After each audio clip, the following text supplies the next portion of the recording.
तुझ्या बापानं निधी आणलाय का? निधी मी आणलाय. थांब तुझी चौकशीच लावतो. माझा नाद करायचा नाही. मी म्हणणाऱ्यांची मी जिरवली. महाराष्ट्र फिरवलेला हा तानाजी सावंत आहे. धाराशिव जिल्ह्यातील पारा जिल्हा परिषद गटात प्रचार सभेचं निमित्त होतं. जास्त जुनी घटना नाही, आत्ता फेब्रुवारीची आहे. जुना कार्यकर्ता बंडखोरी करून अपक्ष निवडणूक लढवत होता आणि ज्या रस्त्याने तानाजी सावंत आले तो रस्ता संबंधित उमेदवाराने आपण केला असल्याचा दावा केला होता. मग काय, तानाजी सावंतांनी भर कार्यक्रमातूनच त्याला दम भरला. तानाजी सावंत आणि वादग्रस्त वक्तव्य हे जणू काही एक समीकरणच आहे. मग शेतकऱ्यांना भर कार्यक्रमात सुपारीबाज म्हणणं असो किंवा आणखी काही असो आपला आजचा विषय तो नाहीये. पण सध्या सुरू असलेल्या विधान परिषद निवडणुकीच्या धामधुमीत पुन्हा तानाजी सावंतांचं नाव चर्चेत आले. धाराशिव, बीड, लातूर विधान परिषद मतदारसंघाची निवडणूक आता अंतिम टप्प्यात पोहोचली. कागदावर पाहिलं तर ही निवडणूक महायुतीसाठी फारशी कठीण वाटतच नाहीये. स्थानिक स्वराज्य संस्थांमधील सदस्य संख्या पाहता महायुतीकडे चांगलं संख्याबळ असल्याचं मानलं जातं. त्यामुळे वरकरणी ही निवडणूक एकतर्फी वाटू शकते. पण महाराष्ट्राच्या राजकारणात अनेकदा आकडे आणि प्रत्यक्ष निकाल यांच्यात मोठा फरक पडलेला आहे. याच मतदारसंघाने 2018 मध्ये मोठा राजकीय धक्का दिला होता. त्यावेळी काँग्रेस राष्ट्रवादी आघाडीकडे संख्याबळ असल्याचं बोललं जात होतं. मात्र निकाल लागला तेव्हा भाजपचे सुरेश धस विजयी झाले आणि आघाडी समर्थित उमेदवार अशोक जगदाळे यांचा पराभव झाला. म्हणूनच या मतदारसंघात फक्त आकडेमोड करून चालत नाही किंवा आकडेमोड करून निकाल सांगणं धोकादायक आहे. आणि त्याच पार्श्वभूमीवर कालच घडलेली एक घटना चर्चेचा विषय ठरली. महायुतीचे उमेदवार बसवराज पाटील थेट पुण्यात आले. शिवसेनेचे आमदार तथा माजी मंत्री तानाजी सावंत यांची त्यांनी भेट घेतली. विशेष म्हणजे या भेटीत धाराशिवमधील भाजपचे प्रभावी नेते राणा जगजितसिंग पाटील किंवा माजी आमदार सुजितसिंह ठाकूर सहभागी नव्हते. मग प्रश्न निर्माण होतो, बसवराज पाटील यांना स्वतः पुण्यात जाऊन सावंतांची भेट घेण्याची गरज का पडली? हा फक्त शिष्टाचार भेट होती की त्यामागे महायुतीतील अंतर्गत राजकीय गणित दडले? आज आपण याच विषयाचा सविस्तरपणे आढावा घेऊया. त्यासाठी हा व्हिडिओ शेवटपर्यंत नक्की पहा. नमस्कार, मी समीर मोरे. थोडक्यात मध्ये आपलं स्वागत. सर्वप्रथम या निवडणुकीचं स्वरूप समजून घेणं गरजेचं आहे. ही लोकसभा किंवा विधानसभा निवडणूक नाहीये. ही स्थानिक स्वराज्य संस्था मतदारसंघातून होणारी विधान परिषद निवडणूक आहे. यामध्ये सर्वसामान्य जनता मतदान करत नाही, तर जिल्हा परिषद सदस्य, पंचायत समिती सदस्य आणि नगरसेवक हे मतदान करतात. त्यामुळे प्रत्येक मताचं महत्त्व अनेक पटीनं वाढतं. काही मतांच्या फरकानेही संपूर्ण निकाल बदलू शकतो. यामुळेच उमेदवारांकडून प्रत्येक मतदारापर्यंत पोहोचण्याचा प्रयत्न केला जातो. आता आपण बघतोय ना, नगरसेवकांना कुटुंबांसोबत गोवा वगैरे ठिकाणी कसं ट्रिपला पाठवण्यात आले. हे सर्व मतं फुटू नये यासाठीच चाललेला प्रपंच. धाराशिवच्या राजकारणातील सावंत फॅक्टर नेमका काय आहे? तर तानाजी सावंत हे गेल्या अनेक वर्षांपासून भूम परांडा परिसरातील प्रभावी नेते म्हणून ओळखले जातात. त्यांच्या समर्थकांचं जाळं स्थानिक स्वराज्य संस्थांपर्यंत पोहोचलेलं आहे. त्यामुळे धाराशिव जिल्ह्यातील काही सदस्यांवर त्यांचा प्रभाव असल्याचं मानलं जातं. मात्र अनेक माध्यमांमध्ये ज्या प्रकारे 35 मते म्हणजे सावंताचीच आहेत असा दावा केला जातोय, तसं वास्तव पूर्णपणे स्पष्ट नाही. स्थानिक स्वराज्य संस्थांचे सदस्य हे स्वतंत्रपणे निवडून आलेले प्रतिनिधी आहेत. त्यामुळे सर्व मतं एखाद्या नेत्याच्या सांगण्यावरच पडतील असं गृहीत धरणं योग्य ठरणार नाही. परंतु दुसऱ्या बाजूला सावंतांचा प्रभाव पूर्णपणे नाकारताही येत नाही. यामुळेच निवडणुकीच्या चर्चांमध्ये त्यांचं नाव सातत्याने घेतलं जाते. आता या चर्चेचं खरं कारण म्हणजे धाराशिव जिल्ह्यातील भाजप आणि तानाजी सावंत यांच्यातील संबंध.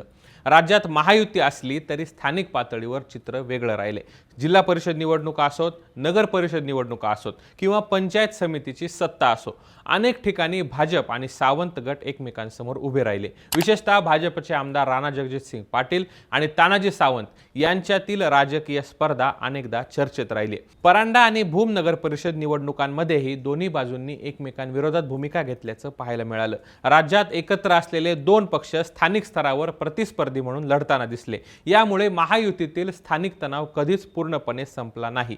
आता प्रश्न येतो, सगळं काही व्यवस्थित असताना, आकडे पण सकारात्मक दिसत असताना मग बसवराज पाटील पुण्याला का गेले? याच ठिकाणी संपूर्ण प्रकरणाचा राजकीय अर्थ समजून घ्यायचा आहे. बसवराज पाटील यांच्याकडे संख्याबळ आहे, महायुतीची ताकदही आहे. मग तरीही त्यांनी सावंतांची भेट घेतली. यामागे दोन कारणे.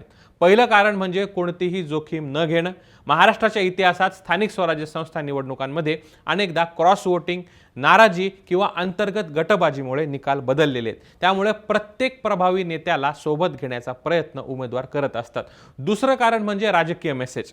बसवराज पाटील यांनी थेट सावंतांची भेट घेऊन महायुतीमधील सर्व घटकांना एकत्र आणण्याचा प्रयत्न केला असल्याचं दिसते. या भेटीत शिवसेनेचे जिल्हा प्रमुख दत्ता सोळुंके, रामचंद्र घोगरे आणि अण्णासाहेब जाधव देखील उपस्थित उपस्थित होते. भेटीनंतर सावंतांनी महायुतीचा धर्म पाळणार असल्याचं सांगितल्याची माहिती समोर आली. यामुळे किमान सार्वजनिक पातळीवर तरी महायुतीमध्ये एकतेचा संदेश देण्याचा प्रयत्न झाल्याचं दिसून येतं. खरं तर 14 जून पर्यंत परिस्थिती वेगळी होती. त्यावेळी तानाजी सावंत प्रचारापासून अलिप्त असल्याची चर्चा सुरू होती.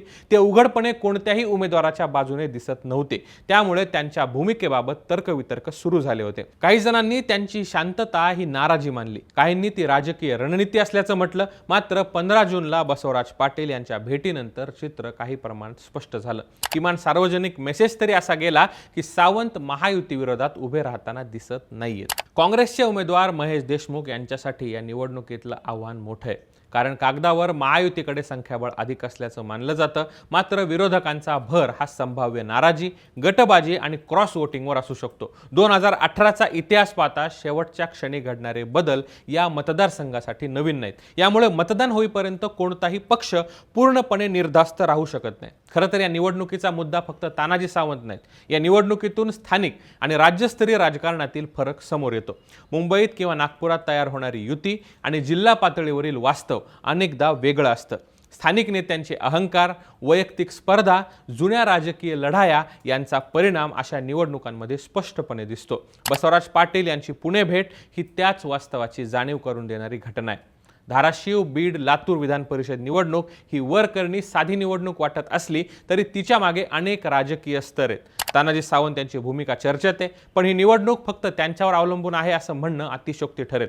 दुसरीकडे त्यांच्या प्रभावाकडे पूर्णपणे दुर्लक्ष करणंही योग्य ठरणार नाही. बसवराज पाटील यांनी स्वतः पुढाकार घेऊन सावंतांची भेट घेतली. हीच गोष्ट त्यांच्या राजकीय महत्त्वाची जाणीव करून देते. मात्र अंतिम निकाल कोण ठरवेल? सावंत, महायुतीचं संख्याबळ की शेवटच्या क्षणी होणारं क्रॉस वोटिंग? याचं उत्तर मतदान पेटीतूनच बाहेर येणार आहे. आणि त्यामुळेच धाराशिव, बीड, लातूर विधान परिषद निवडणूक राज्यातील सर्वात उत्सुकतेची निवडणूक बनली आहे. आता 4 दशकं काँग्रेसच्या मुठीत मोठा झालेला आणि आपलं राजकारण करणारा नेता यंदा भाजपसोबत जरी असला आणि त्यांच्याकडे आकड्यांचं गणित जरी जुळत असलं तरी त्यांचा टिकाव लागेल का?